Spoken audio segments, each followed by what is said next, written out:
14 বছরের নিচে যে পাপ কর্মগুলো অজান্তে হয়ে যায় সেগুলোর কি শাস্তি পেতে হয়? না, পেতে হয় না। কেন পেতে হয় না সেটা জানার জন্য একটা ছোট গল্প শুনতে হবে। মহাভারতের আদি পর্বে একজন ঋষির নাম পাওয়া যায়, ঋষি মান্ডব্য। তিনি একদিন মৌন অবস্থায় থেকে ধ্যানমগ্ন ছিলেন এবং তখন তার আশ্রমের দিকে কয়েকজন চোর আসে এবং চোরাই যে ধন সম্পত্তি আছে সেগুলো আশ্রমের মধ্যে লুকিয়ে রেখে তারাও লুকিয়ে পড়ে। তখন রাজার যারা প্রহরী আছে তারা কিন্তু তাদেরকে খুঁজতে খুঁজতে আসে এবং ঋষিকে প্রশ্ন করে যে সেই চোরগুলো কোথায় গেছে। তখন ঋষি যেহেতু মৌন অবস্থায় আছে তাই সে কিন্তু বলতে পারে না। তখন তারাই নিজেরা খোঁজাখুঁজি করে চোরদেরকে বের করে এবং ঋষিকেও কিন্তু সেই চোরেদের একজন ভেবে নিয়ে যায় এবং শুলে চড়াও করা হয়। এই শুলে চড়াও করার পরে কিন্তু তার নাম হয়ে যায় অনিমান্ডব্য। অনি মানে হচ্ছে পয়েন্ট অফ এ নিডল।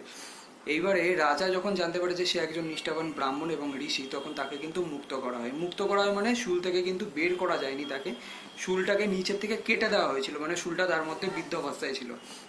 এবারে ঋষি যখন যমরাজের সাথে সাক্ষাৎকার হয় তখন যমরাজকে প্রশ্ন করে যে তার কোন পাপের জন্য তাকে এরকম কষ্ট ভোগ করতে হয়েছে। যমরাজ কিন্তু তখন বলে তাকে যে তুমি একবার বাল্যাবস্থায় একটা পোকার পুচ্ছের দিকটা একটা ধারালো ঘাস দিয়ে কেটেছিলে, সেই জন্য তোমাকে এরকম শাস্তি ভোগ করতে হয়েছে। তখন সে তাকে অভিশাপ দেয়, মানে ঋষি মান্ডব্য, অনিমান্ডব্য তাকে অভিশাপ দেয় যে এইরকম একটা ছোট ভুলের জন্য যে তুমি আমাকে শাস্তি দিয়েছো, সেই জন্য তোমাকে একজন শূদ্র নারীর গর্ভে জন্ম নিতে হবে, যাকে আমরা পরবর্তীকালে বিদুর নামে জানতে পারি। এবং সে পৃথিবীতে একটি নিয়ম প্রচলন করে যেটায় 14 বছরের নিচে যে পাপ কর্মগুলো অজান্তে তারা করে ফেলে সেটার কিন্তু শাস্তি তাদেরকে ভোগ করতে হয় না।